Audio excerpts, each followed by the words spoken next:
শাহিন ছেলেটা গ্রামের ছেলে। ছোটবেলা থেকেই দারিদ্রতা দেখে দেখে বড় হওয়া। স্বপ্ন ছিল একদিন নিজের পরিবারের জন্য কিছু করবে। তাই স্কুল পাশ করেই সোজা এজেন্সির মাধ্যমে চলে আসে দুবাই, মাথার ঘাম পায়ে ফেলে জীবনটা গড়ার জন্য। দিনরাত কাজ করে একাকিত্বে ডুবে থাকে। মাঝে মাঝে ছাদে উঠে শহরের আলোগুলো দেখে যেন সবাই তার কাছ থেকে অনেক দূরে কোনো একটা স্বপ্ন। মায়া মায়া ঢাকা বিশ্ববিদ্যালয় থেকে অনার্স কমপ্লিট করে, পরে স্কলারশিপে দুবাই এসে মাস্টার্স কমপ্লিট করে। আধুনিক, সাহসী, আবার কেমন যেন একটা ভীষণতা সব সময় তার চোখে ভাসে। শাহিনের সঙ্গে প্রথম দেখা হয় বাংলাদেশের কমিউনিটি প্রোগ্রামে। সেই সন্ধ্যায় মায়া একটা লাল শাড়ি পরে এসেছিল।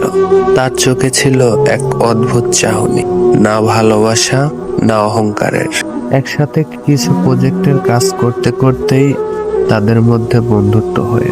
শাহিন কিছুটা লাজুক টাইপ।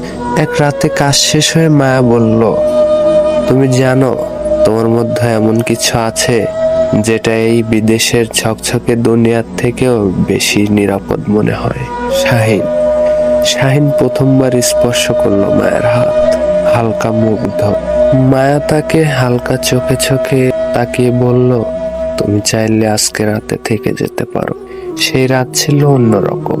শাহিন মায়ার চোখে তাকিয়ে ঠোঁটে স্পর্শে এক অন্যরকম দেশ খুঁজে পেল, যেন প্রবাসী থেকেও একটা আপন ঠিকানা খুঁজে পেয়েছে। তাদের সম্পর্ক ছিল শারীরিক, কিন্তু তার চেয়েও গভীর একটা আন্তরিক সংযোগ। তবে সেই শহরের আকাশে যেমনই চাঁদ থাকে তেমনই থাকে মেঘ। মায়া একদিন জানালো সে আবার কানাডা চলে যাচ্ছে পিএইচডি করতে। তুমি তো জানো আমি থেমে যেতে পারি না শাহিন, কিন্তু তুমি আমার সেই সময়ের পুরুষ, যে সময়টাকে আমি আমার সারা জীবন মনে রাখবো। শাহিন চুপচাপ শুনলো, কিছু বলল না। মায়া চলে গেল। শাহিন এখনো সেই প্রবাসেই কাজ করে। কখনো কখনো ছাদে উঠে রাতে আকাশের দিকে তাকায়। তার স্মৃতি, তার শরীর, তার চোখের ভাষা। আজও সে কাউকে ভালোবাসেনি, কিন্তু মায়ের সঙ্গে যে রাতগুলো কাটিয়েছিল সেগুলো যেন তার বুকের ভিতর গভীরভাবে গেঁথে আছে।